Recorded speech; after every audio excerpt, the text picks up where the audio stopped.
ونستعينه ونستغفره ونعوذ بالله من شرور أنفسنا ومن سيئات أعمالنا. من يهده الله فلا مضل له ومن يضلل فلا هادي له. وأشهد أن لا إله إلا الله وحده لا شريك له، وأشهد أن سيدنا محمدا عبده ورسوله. اللهم صل وسلم وبارك على سيدنا محمد وعلى آله وأصحابه أجمعين. أما بعد، فيا عباد الله اتقوا الله، وأوصيكم وإياي بتقوى الله، فقد فاز المتقون. Wahai hamba-hamba Allah, bertakwalah kepada Allah.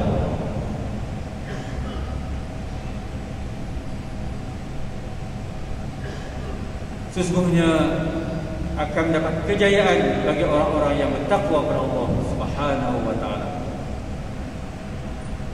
Marilah kita sama-sama bertakwa kepada Allah. Marilah sama-sama kita meningkatkan ketakwaan kita kepada Allah Subhanahu wa taala. Marilah kita bersama-sama menyempurnakan ketakwaan kita kepada Allah Subhanahu wa taala dengan melaksanakan segala perintah dan meninggalkan segala larangannya.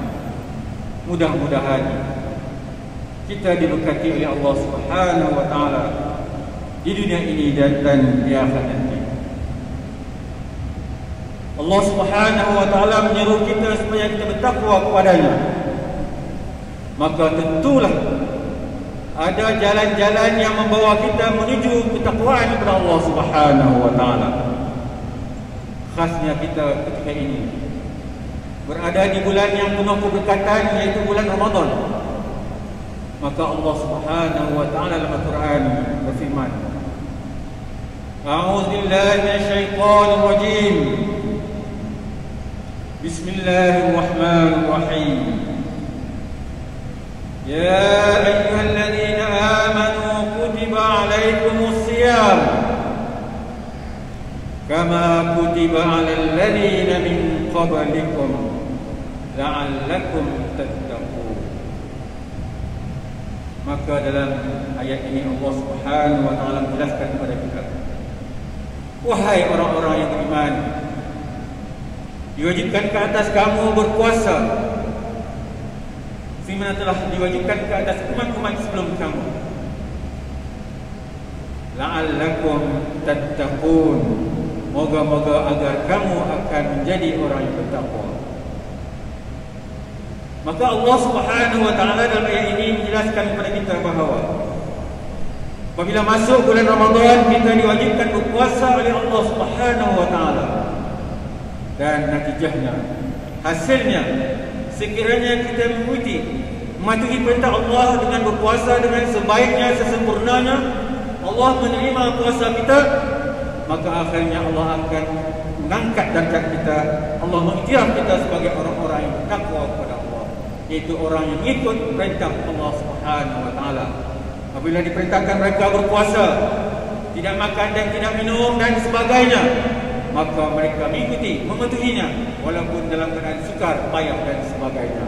Kerana sebenarnya kita ketahui, apabila kita berpuasa, kita tidak makan dan tidak minum, kita akan lapar dan dahaga, dan kadang-kadang berlaku kesakitan pada diri kita, sakit perut dan sebagainya. Walaupun demikian, kita terus berpuasa kerana Allah Subhanahu wa taala, dan kita berdoalah moga-moga puasa kita puasa yang sempurna diterima oleh Allah Subhanahu wa taala.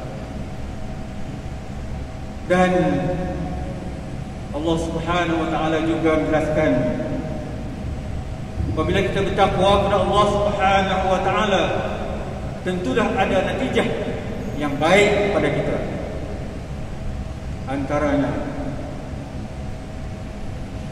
Allah Subhanahu wa taala berfirman dalam surah At-Taubah ayat 4. A'udzu billahi minasyaitonir rajim. Innallaha yuhibbul muttaqin. Allah cinta, Allah kasih, Allah sayang kepada orang-orang yang bertakwa kepada Allah Subhanahu wa taala. Jadi Tuhan merintahkan kita berpuasa, Tuhan merintahkan kita sembahyang, walaupun keadaan sukar kita melaksanakannya, maka kerana usaha kita itu kita disayangi, dikasihi oleh Allah Subhanahu wa taala. Begitu juga dalam ayat yang lain Allah Subhanahu wa taala berfirman dalam surah At-Talaq, A'udzu billahi minasyaitonir rajim. Wa may yattaqillaha yaj'al lahu makhraja. Dan sesiapa yang bertakwa kepada Allah, Allah akan jadikan baginya jalan-jalan keluar. Seperti mana yang kita sudah maklumi, kita sebagai manusia hamba kepada Allah Subhanahu wa taala tidak boleh lari daripada sebarang masalah dalam kehidupan kita. Contohnya sekarang ini kita menghadapi wabak Covid, maka di antara jalan-jalan yang terbaik untuk kita keluar daripada masalah ini, musibah ini, wabak ini ialah kita bertakwa kepada Allah Subhanahu wa taala. Ikut segala perintah Allah, buat apa yang disuruh dan tinggal apa yang dilarang oleh Allah Subhanahu wa taala. Dan dalam ayat yang lain surah At-Talaq Allah juga berfirman, "Wa may yattaqillaha yaj'al lahu makhraja wa may yattaqillaha yaj'al lahu min amrihi yusra." Dan sesiapa yang bertakwa kepada Allah, Allah akan jadikan baginya daripada segala urusannya menjadi mudah oleh Allah Subhanahu wa taala. Jadi itulah di antara kenapa Allah Subhanahu wa taala mahu supaya kita bertakwa kepada Allah. Selain kita dimasukkan dalam surga yang Allah Subhanahu wa taala di akhirat nanti, sebenarnya banyak faedah-faedah yang akan kita dapati semasa kehidupan kita di dunia ini sebelum kita masuk ke dalam surga Allah Subhanahu wa taala. Sidang jemaat yang dirahmati Allah Subhanahu wa taala.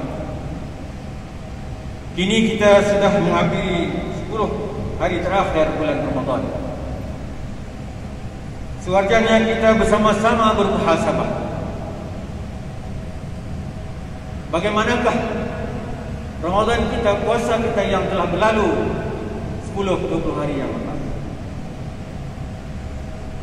Apakah amalan yang perlu kita lakukan bagi mengakhiri Ramadan yang hanya berbaki beberapa hari saja lagi ini, supaya Ramadan kita pada tahun ini lebih baik, lebih sempurna insya-Allah Subhanahu wa taala. Sayyidatina Aisyah radhiyallahu anha menceritakan tentang amalan baginda Rasulullah sallallahu alaihi wasallam ketika berada di penghujung Ramadan. Dalam satu hadis yang diriwayatkan oleh Imam Muslim, Kana an-nabiy sallallahu alaihi wasallam yajtahidu fil 'ashr al-awakhir ma la yajtahidu fi ghairi. Yang bermaksud adalah Nabi sallallahu alaihi wasallam bersungguh-sungguh melakukan ibadah pada 10 hari yang terakhir pada bulan Ramadan, yang mana baginda tidak melakukannya pada hari-hari yang lain. Rasulullah sallallahu alaihi wasallam tidak hanya bangun beribadah seorang diri pada malam terakhir Ramadan, malah baginda mewujudkan istrinya Sayyidatina Aisyah, putrinya Sayyidatina Fatimah, dan menantunya Sayyidina Ali bin Abi Thalib untuk turut serta menghidupkan malam-malam bulan Ramadan. Sayyidatina Aisyah radhiyallahu anha menyatakan dalam hadis yang diriwayatkan oleh Imam Al-Bukhari dan Imam Muslim yang bermaksud, sesungguhnya Rasulullah sallallahu alaihi wasallam apabila masuk 10 terakhir, baginda mengetatkan kainnya dan hidupkan malamnya dan membangunkan ahli keluarganya.